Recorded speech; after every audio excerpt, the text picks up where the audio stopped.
बिस्मिल्लाहिर्रहमानिर्रहीम। अस्सलाम वालेकुम guys, hope you all are fine. उम्मीद है कि आप सब लोग खैरियत से होंगे। तो स्टूडेंट्स एंड गाइस, आपको पता है कि हम लोग टेंसेस के बारे में डिटेल से स्टडी कर रहे हैं। जो आज का हमारा टॉपिक है वो है फ्यूचर इंडेफिनिट। मैंने आपको प्रीवियस वीडियोस में अपना जो प्रेजेंट और पास्ट के टेंसेस के बारे में बताया डिटेल से। वो आपने अगर नहीं देखी वीडियो तो ज़रूर देखिएगा। और आज का जो है हमारा फ्यूचर इंडेफिनिट, ये हमारा टॉपिक है। इसकी पहचान का क्या तरीका है, लास्ट पे फ्यूचर को शो किया जाता है। मीन्स गा, मैं जाऊँगा, वो आएगी, गागी, मतलब इस तरह के जो हैं वो वर्ड्स आते हैं लास्ट पे। ठीक हो गया। अब इसका जो फ्यूचर इंडेफिनिट का फार्मूला है वो आपने माइंड में रखना है। अब इसका फार्मूला क्या है, सब्जेक्ट प्लस विल और शैल। ठीक है, फ्यूचर है तो फ्यूचर में हम विल और शैल का यूज़ करते हैं, plus first form of word then object. Okay हो गया, सिंपल स्ट्रेट फॉरवर्ड सा फॉर्मूला है। सिर्फ विल और शैल हमने इसके अंदर थोड़ा सा एडिशन हुआ है। ठीक है, अब रूल्स क्या हैं, आई और वी।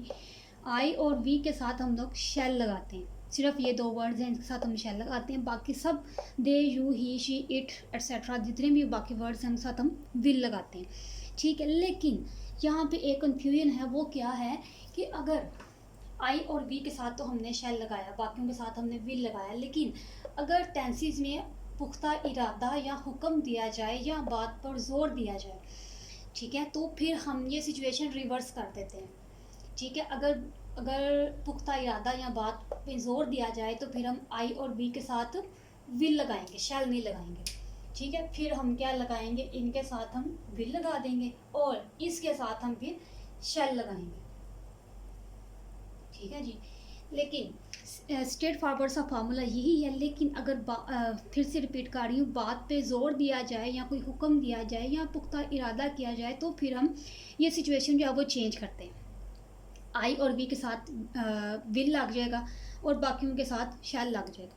ठीक है, अब ये आप एग्जाम्पल की तरफ जाओ। वो क्रिकेट खेलेंगे, फ्यूचर की बात होगी, खेलेंगे। दे विल प्ले क्रिकेट, ये स्ट्रेट फॉरवर्ड सा फार्मूला कि वो खेलेंगे। दे के साथ हमने विल लगा दी, दे विल प्ले क्रिकेट। मैं लाहौर जाऊंगा, I shell go to Lahore. आई के साथ हमने शैल लगाना था जो फार्मूले का था, बेसिक फार्मूला। लेकिन सेंटेंस में अगर जोर दिया गया है, मैं लाहौर ज़रूर जाऊंगा। ठीक है, मैं लाहौर ज़रूर जाऊंगा, I will go to Lahore. अब हमने विल क्यों लगाया, फार्मूले का तो हमारे पास शैल है, हमने विल क्यों लगाया, क्योंकि यहाँ पर बात में जोर दिया जाए कि मैं ज़रूर जाऊँगा। ठीक है, इस बात को आपने माइंड में रखना है कि अगर सेंटेंस में ज़ोर दिया जाए, बात पे फोकस किया जाए, हुक्म दिया जाए किसी भी चीज़ का, तो हमने ये फार्मूला रिवर्स कर देना। ठीक है, अब जैसा कि मैंने ये स्ट्रेट फॉरवर्ड सा था सेंटेंस था कि मैं लाहौर जाऊंगा, I shell go to Lahore, लेकिन मैं लाहौर ज़रूर जाऊंगा, I will go to Lahore. ठीक हो गया। अगर इसी को अब नेगेटिव पार्ट की तरफ लेकर जाएं, इसी का अगर मैं आपको नेगेटिव फार्मूला बताऊं तो फार्मूला तकरीबन सेम रहेगा, लेकिन नॉट का मेंशन करेंगे हम, विल नॉट और शैल नॉट। विल के बाद नॉट लगाएंगे या शैल के बाद नॉट लगाएंगे। अब देखें, दे विल, वो क्रिकेट नहीं खेलेंगे, they will not play cricket. ठीक हो गया। मैं लाहौर जाऊंगा, मैं लाहौर नहीं जाऊंगा, I shall not go to Lahore.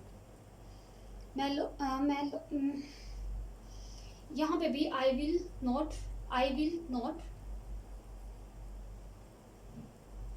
Go to Lahore. ठीक है, मैं लाहौर नहीं जाऊंगा। तो विल के बाद और शैल के बाद हमने जो है वो नॉट को मेंशन किया, नॉट को जिक्र किया हमने। ठीक हो गया। होप कि आपको ये सारा समझ आ गया होगा। इस चीज़ को बेसिक आपने ज़्यादा समझना है कि बेसिक तो हमारा आई और वी के साथ हमने शैल ही लगाना है, लेकिन अगर सिचुएशन रिवर्स होती है, ये वाली सिचुएशन आ जाती है, तो हमने अपना फार्मूला भी रिवर्स कर देना है। ठीक है जी, इस चीज़ को आपने अपने माइंड में रखना है। अब इसका जो नेक्स्ट पार्ट है, इंट्रोगेटिव क्वेश्चंस पार्ट, जिसमें हम क्वेश्चन किया जाता है हमसे, तो वो उसकी तरफ अब हम चलते हैं जी। तो अब हमारे पास नेक्स्ट पार्ट है इंट्रोगेटिव पार्ट। इसमें हमसे क्वेश्चन किया जाता है, क्या, कब, क्यों, इस तरह के हमसे क्वेश्चन किया जाता है।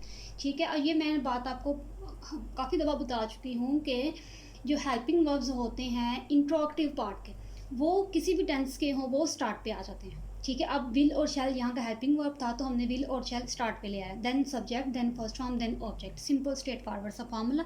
ओके जी, क्या वो कल यहाँ आएगा, आएगा, क्या की बात हो रही, will he come here tomorrow, क्या वो कल यहाँ आएगा, will he come here tomorrow, क्या हम क्रिकेट खेलेंगे, शेल वी, आपको याद हो तो हमने आई और बी के साथ शेल ही लगाना था, तो ये हमारे पास सिंपल सा सेंटेंस है, तो हम शेल वी प्ले क्रिकेट, क्या हम क्रिकेट खेलेंगे, क्या बच्चे स्कूल जाएंगे, will the children go to school, क्या बच्चे स्कूल जाएंगे। ठीक है, ये सेम फार्मूला है जो हमारे पास बेसिक फार्मूला था, लेकिन अगर हमारे पास बाद में ज़ोर दिया जाता, कोई पुख्ता इरादा किया जाता, तो फिर हम लोग इसको रिवर्स कर देते, लेकिन यहाँ पे हमारे पास स्ट्रेट फॉरवर्ड सा है, तो मैंने आपको स्ट्रेट फॉरवर्ड से फार्मूला सबका बता दिया।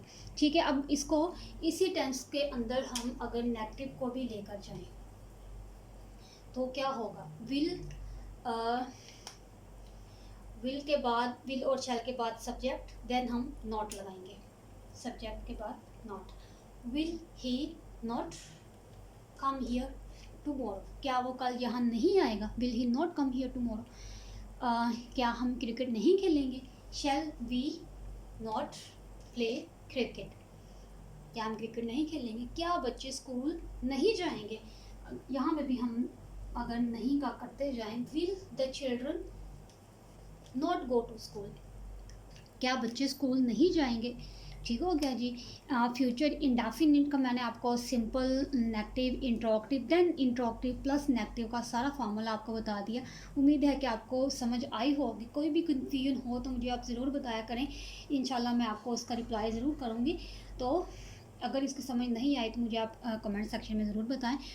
ओके, अल्लाह हाफिज़।